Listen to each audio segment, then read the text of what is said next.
Yes. Rattle. Good morning. Hmm. Welcome. Welcome to the Shaman's View. Welcome to the Shaman's View. What do we call it? It's a show. The Shaman's View Live. The This Shaman's is View Live, a moment to check into how the shamans view the world. We offer this on the premise that most people don't. I know I didn't know what the shamans were 20 plus years ago.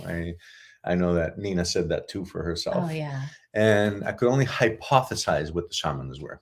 Hmm. And a lot of books or the history of the Western world had distanced that from us and had created also, I'm going to say, some fear around it, Oh yeah.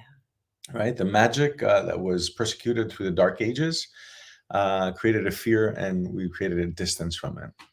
When I ventured into Peru to find shamans and through Mexico and Central and South America, I thought I was looking for something rare to find that would be very difficult to find. And it's this almost extinct thing, secret and extinct. Hmm. It's by far not. It's not what we think it is at all. Shamanism is alive today throughout the whole planet and is thriving. It never stopped thriving anywhere else but the Western world of Europe and the United States, the Western world and the more called big cities of the world that created that school of thought. Hmm. And today we're going to be talking about one of the shaman's healing tools, the shaman's rattle.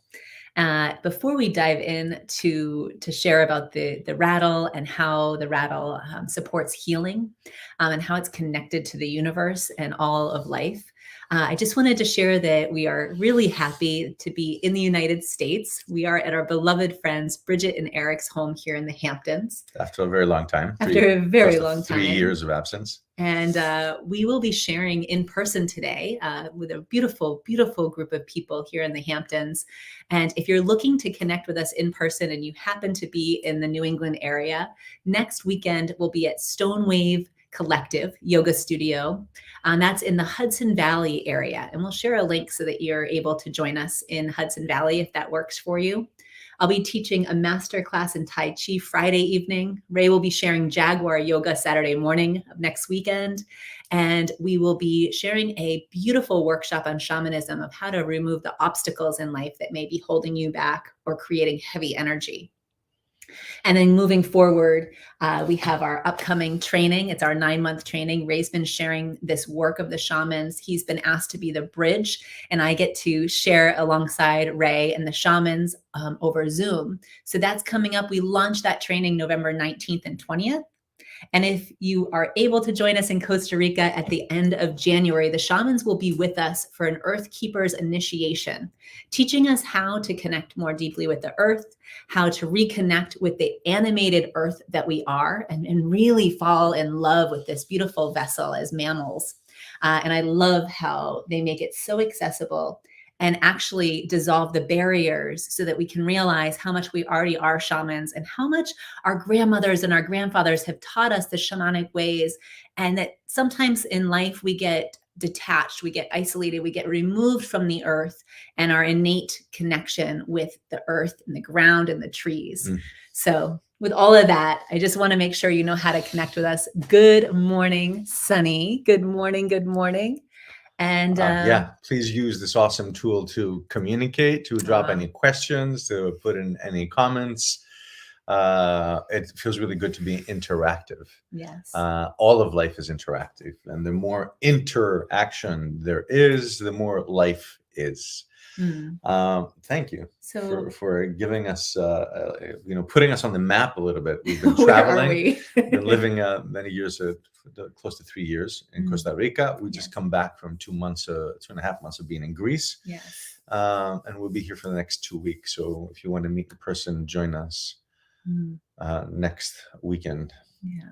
I want to jump into the shaman's rattle. You've been talking about this all week. Well, I've been talking about it for 16 years, 17 years. The shaman's rattle was something that was really like mystical and far away. until I Mm. got into the jungle and up into the Andean mountains and closer to it. So in some ways, I first approached the rattle, then the rattle approached me. Shamanism. Here's I'm going to bring up a rattle that my beloved sister has here, Bridget. Thank you, Bridget, sister and ally, for your home and being a family. And I believe Francisco or Juanita gave that one to Bridget last year at our shamans Yeah, retreat. she did. So this is a Yeah, blessed really, rattle. And look really at these. These special are one. coca leaves. And here's just the power animal of the turtle, which is eternal time, and the oracle itself that tells us about life, guides us. The sound is awesome. Oh, wow, this is a fantastic rattle. So I hope that the sound is coming through. Sometimes these filters hold back. I'm not going to hold back. We've decided to make this short and sweet. So one of the most important things that I've come to realize, the more I've learned about the mythology of the shaman's way, and through the shamans of Peru, and through the Queros, and through the ayahuasqueros in the jungles of South Peru, close to the borders of Peru and Bolivia, the more I began to realize that everything that I had learned in life was a metaphor of how I should behave, how I should be, how I should react, how I should take things. I was taught all these things. I was given a language, and in that language, Greek and then English, or both actually, in that language, I inherited a predisposition. Because every language, being bilingual, closer to trilingual now with speaking Spanish in our everyday life, I realized that every language gives me a mindset, right? It's almost a different motherboard. And there's some words that describe an emotion better in Greek than they do in English. There's some words that describe an emotion or feeling, an idea, better in English than it does in Greek. And noticing this, especially coming from a home of literary people and translators. So it's really interesting to see how concepts really come and settle in our mind. And what they really give us, they give us a language that essentially is electrons, is sparks in the brain that move through neural pathways, and create emotions. They awaken a chemical and electrical reaction, and if you want, on one hand, a way we translate what we're seeing, or what's a perception of it, or what's the word I'm looking for? My amazing dictionary. Interpretation. Our interpretations, he had told you. We share a mind. We have a double motherboard here. So the way we interpret everyday life happens with words. So whatever words I have accessible to myself are the metaphors of how I can feel, what chemicals are going to be secreted inside me, what hormones, what emotions I'm going to feel about it. And these emotions are going to go throughout the whole body, and they're going to tap into all the memories that my body has held my entire life. And they're going to make me feel this way or that way. It's a visceral sensation of life itself. Yeah. All this very long explanation to say that everything is a metaphor. It's like, and everything is real. So for the shaman, or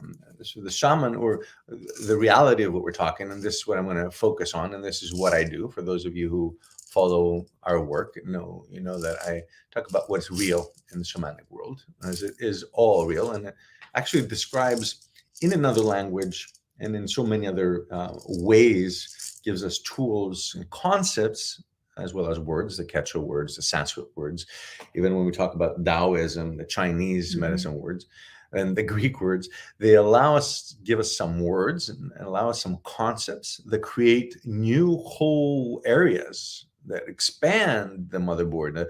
Think of the brain, that gray matter that's inside here, as a hardware. And what we're doing is we're downloading software in order to be able to interpret. So the metaphor world, for the shaman's view, is the real world. The real world is the world of spirit and energy that we live in. So big subject. So I'm just going to go here into explaining all the elements of a rattle. I'm going to be very, very practical. What is this object that I'm holding? And I want to say soon, and by the next 4 minutes that I'll be done with the whole explanation, you have a whole other concept of what it is and how it works. And hopefully you can actually invite a rattle into your life. I want to say that even just writing it down on a piece of paper, I want a rattle, notice, or typing it in and ordering one from us, or just notice how you might remember there's one on a shelf, or someone can come today or tomorrow and say, hey, I have this rattle, do you want it? Notice how these coexisting lines come together, attention and intention.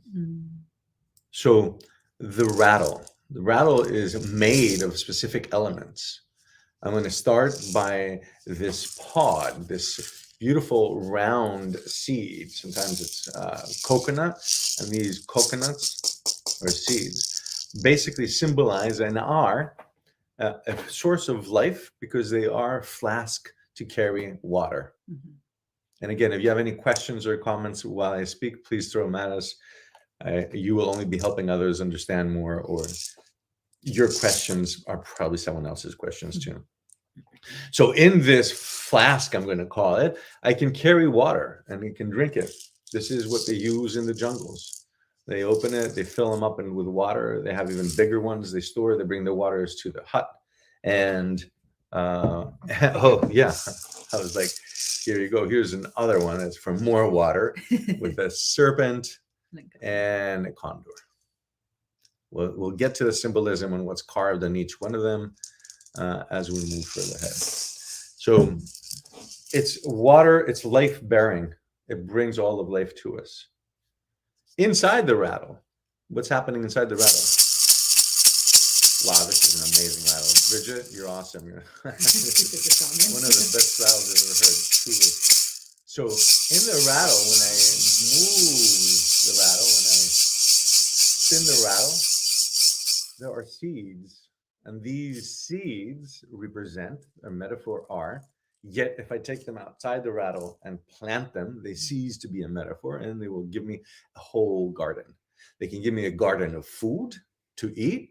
They can be a garden of trees, depending on what the seeds are and what the rattles are made of. They carry the seeds with them. The shamans carry the seeds with them. The tribe carries the seeds with them in this container so they remain dry and safe, and then plant them. If I can plant a whole garden, I can have food for my whole family. I can have food for myself. I can have food for the tribe.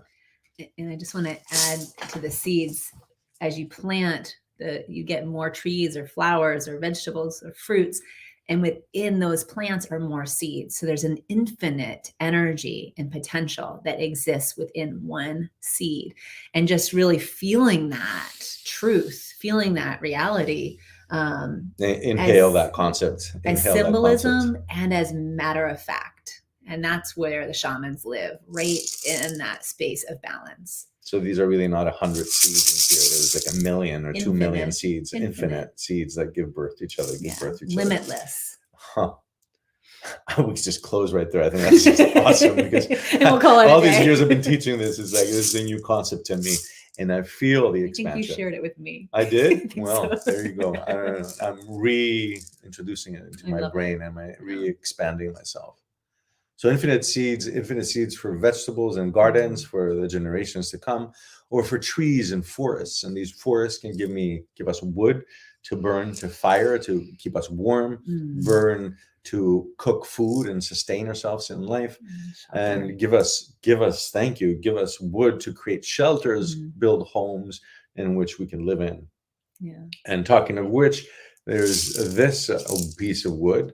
This is called ironwood. And it's a chunta, and it is one of the strongest woods that exists out there. It's really dense and really solid. There's a reason they call it ironwood. It's really, really powerful. It's really hard to break.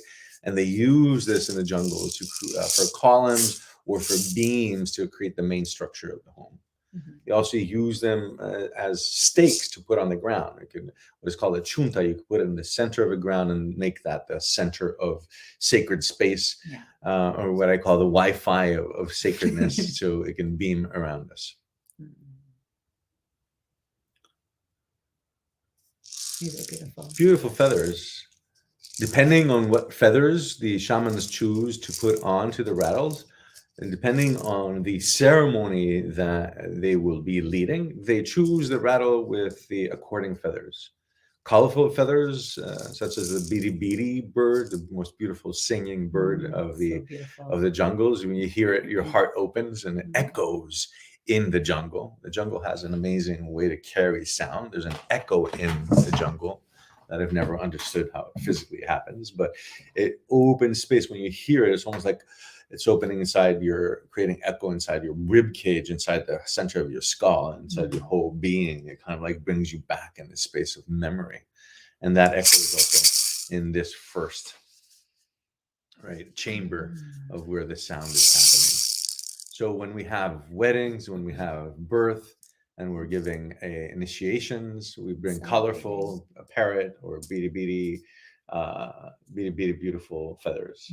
If we're doing initiation to give a young man or a young woman who is initiated into their next stage of life, becoming that young man, becoming the young woman from leaving childhood, we find hawk wings, and we use hawk wings so they can be have sharp vision and sharp talons in life to grab what is an opportunity, to see clearly what they need to use in life and whatnot. Right. And we have other birds like the condor. When we go out on a vision quest and we're initiating the person for a vision quest, we use condor wings, both through the rattle actually and the wings themselves, the feathers, big feathers themselves, to change the aura of the person, change the energy around. So when we go out to the vision quest, to be able to take in that metaphor, the concept of rising above and seeing the greater picture of life. Good morning, Greece. We love you. My beloved sister, Ihail. Good morning, good afternoon. Oh my God, thank you. We'll spend the next 20 minutes saying thank you. And I just wanted to add one more thing. As Ray's sharing about the feathers, in the shamans tradition, they talk about how the birds are connected to the spirit realm. And so as we have the birds representing, thank you, as we show that they're wing to wing with the great spirit. And so as they put these feathers on, not only is it representing celebration and ceremony and initiation, it's also representing that connection to earth, the seeds and the wood and the pods coming from earth, but also the heavens, the spirits, and really connecting heaven and earth within the symbolism of this one healing tool, the rattle. All right. Good to see you, Jessica. Good morning. Hi, Jessica. Welcome. So good to see you again. So two rattles. And where does it all come to? There's just then yet the application that, yes, we use, depending, there's all this symbolism. So when a rattle comes onto the scene, there's a moment of change. When we watch these seeds, that I was just like totally like just this idea that these seeds are endless, and we'll give seeds for centuries to come, and then we'll give more seeds and more seeds. But also what we're looking at is seeds of planting. Hey, Carrie, planting new ideas. It's like life is what it is, but yet is it? Or can life expand? Can you plant new seeds?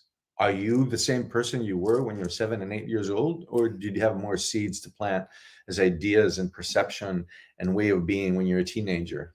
Are you still a teenager, or did you have more seeds to plant? You expanded in your 20s, and then your 30s, your 40s, and the 50s for some of us, and 60s and 70s.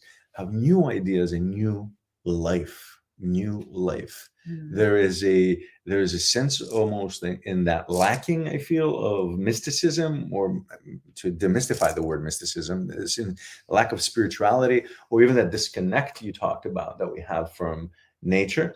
It gives us a finite understanding of what life is, and we can only source the metaphors to understand what it is through the TV, through the movies, through the news, through the series we watch. Nothing wrong with all those things, but they are really finite. And many times I see many people, and I see anxiety disorders, or I see depressions coming in because we feel that, oh, this is life, this is it, this is me, and there's nothing. And that, let me tell you, stir it up. There is no such thing as something that is static. You're alive and never changing. And the spiraling seeds that are there are seeds just like you are. We have become of a seed and an egg that is spiraled into a spiraling DNA and has given life and animation to your whole body and existence. The spiraling DNA is constantly spiraling along with the spiraling of the seeds themselves in their rattle. And at the same time, these seeds, when they spiral above you, when the shaman spirals above you, the shaman is connecting you with the spiraling stars and planets above your head. Think of all the spiraling planets that coexist and are sending their energy into us. We are essentially bringing the microcosmos of the person the moment the healing session is happening by going counterclockwise and opening a center that may be blocked, a chakra, a part of the body. It could even be just a muscle or a part of the body, an organ, or a chakra, more of a center of where electricity and energy is moving through. Counterclockwise, opening to it. And then as we open it, we're sending the energy and we're connecting it to the stars above. We live on a planet that is moving at 67,000 miles per hour.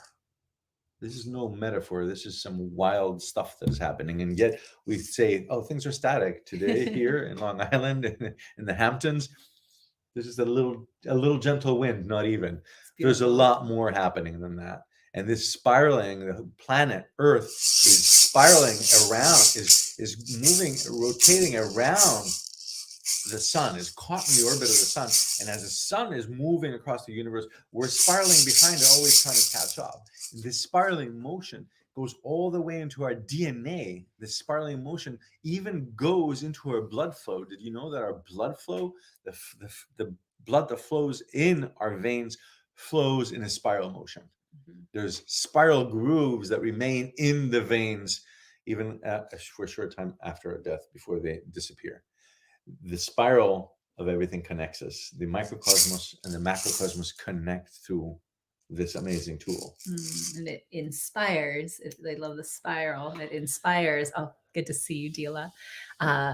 It inspires me to share that in the martial arts, good to see you. Hey, Dila. In the martial arts, we talk about this coil and release. It's one of the principles of power. And so as we talk about the spirals, if you think of a spring kind of like you letting it coil, and then releasing with the breath and releasing with the energy, we are able to connect with an infinite source of power, which is absolutely mind-blowing. And it also inspires change. So I don't know if you've noticed, and I'm loving the comments that are coming through. I love you guys. It's totally the teddy bear of comfort. Oh, I want to speak to that. Thank you, Carrie. Definitely want to speak to that. When Ray starts to do the rattle, I know for myself, I don't know for you guys, if you're feeling it, I feel it. The mitochondria are awakened in my body. And just like you were saying, Carrie, we give a baby a rattle to calm them down. When the shamans take the rattle in their hand and they're in ceremony and they're leading a journey or they're offering a healing session or in that state of connecting the earth and the heavens, allowing for the body to return to that space of harmony, of balance, that homeostasis, that is because we can come into the science of it. I can't wait to see you, Laura. I'm so excited, Laura Lee.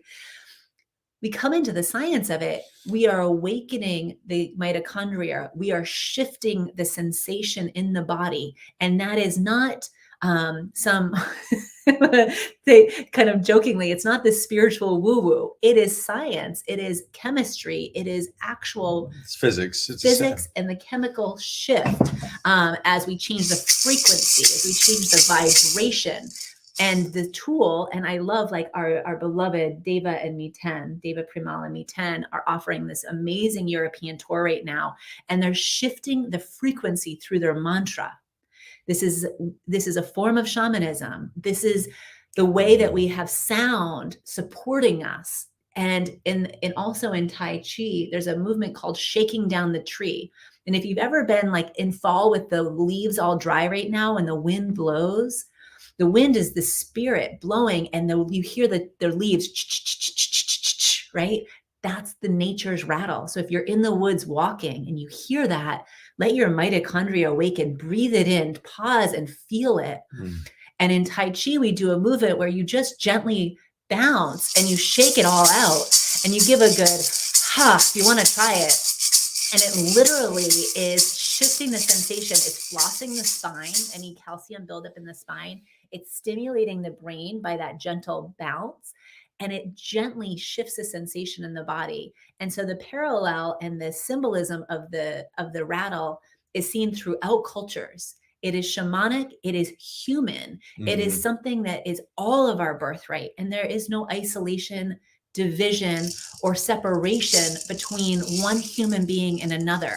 The only difference is we're on a different coordinate in the matrix of this reality of Earth.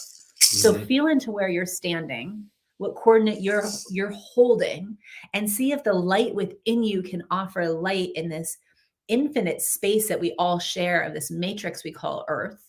And really feel it, because it is, the Earth is just a macrocosm of this microcosm, right? And I'm seeing all these, I love this. Yes, thank you. We have Bridget and Eric, beautiful altar behind us. Thank you, Bridget. And more symbolism through this beautiful tradition.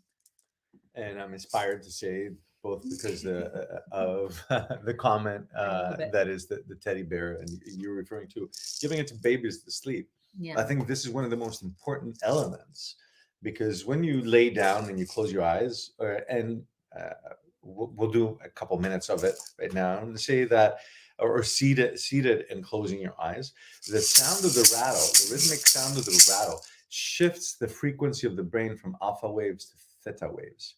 And what does that mean? When we go into theta waves, we're more moving towards the state of sleep, a state just before sleep. And what is happening there? What does that even mean? We're arriving at the corridor of the spirit world itself. We're entering into this space between the awakened and the here and the other side of the spirit world itself. So when we're healing, and we're essentially breaking down the wall, the barrier between the conscious and the subconscious.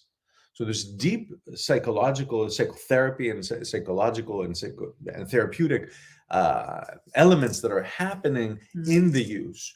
So when I come to you and I say, you know what, this happens to me, and I am feeling bad, and I'm like still staying in my narrator's brain, I'm still staying in this story about what happened, and I keep on saying, well, I'm a victim of this, and now I'm angry, and I'll be angry for 10 years because this happened and that happened. If I bring it into the theta waves and I can describe it once, I'm more able to bringing down the barrier between the conscious and subconscious, to open the subconscious and release what is traumatic about that experience. And as I release it from the subconscious, it's not playing in the background anymore. It's not guiding me or not pushing me towards a predisposition of being angry or sad or a victim or this or that. So just to take 30 seconds to feel the rattle, I invite you to close your eyes. And find that alignment. Take a deep inhalation. Stand tall in your seat. Let's inhale like Nina just did with a sigh. Take an inhalation, exhale rather.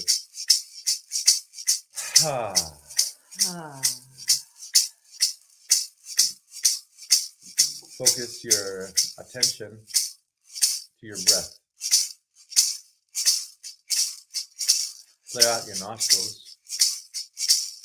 and inhale a stream of prana right down the center core of your body. Feel that inhalation arrive all the way to your perineum, expanding your rib cage and the space you live in.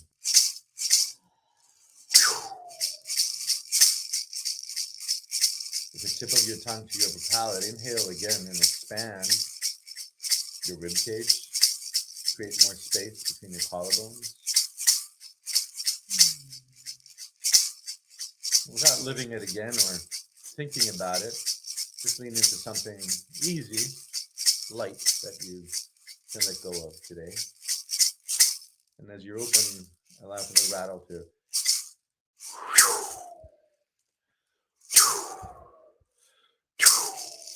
opening that space, releasing anything that doesn't work for you.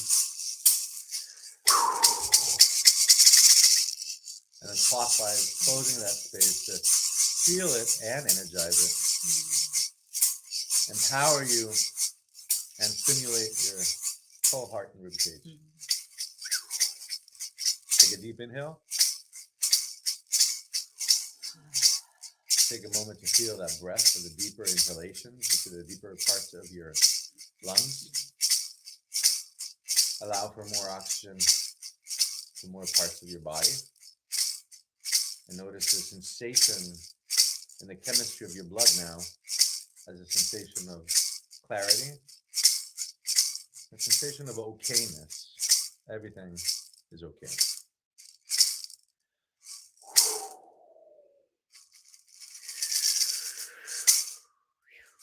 Take a deep inhalation, bring your hands to your heart. With your eyes closed, bow to yourself. Thank you. Thank yourself for receiving any healing you may have received.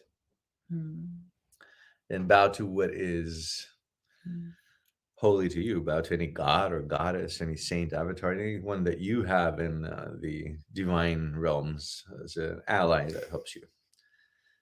Gently inhale and open your eyes. And again, as we, just to close with this one last sentence, as we break the barrier between conscious and subconscious, we're also in this space, time continuum, we're breaking down the barrier of the walls of what is here and what is in the spirit world, allowing it to coexist. So we're opening a portal to bring in our allies. Thank you, Ray. Thank you, everybody. If you're inspired to have a rattle of your own, I'll share in the comments how you can order one through our Peru shop on our website. And these are sourced from our beloved brother, Ruben. Yes, they are. Right, and for Peru, and they support, thank you. They support the villages in Peru, and they are made by our brothers and our sisters in the Amazon from the Shipibo tribe. We share more and more about all of this lineage, all of this culture, all of this beauty and healing and love in our trainings and in our teaching. So we hope to see you next weekend. We hope to see you more and more. And for me, they hold a very powerful energy, both the blessings of our teachers, Don Francisco and Juana, his wife, Dona Juana, and they come again from a beloved brother. Ruben and his family, and it supports basically a line of people from the tribe that actually carve them and make them all the way to you. Thank you, Carrie. Thank you, everybody. All right. Love you. Hope that rattles something exciting in you. Shake, rattle, and roll through our beautiful weekend. So much more to come. We love you all, and we will stay connected. Namaste. Horpichai. Have a beautiful day. Love from our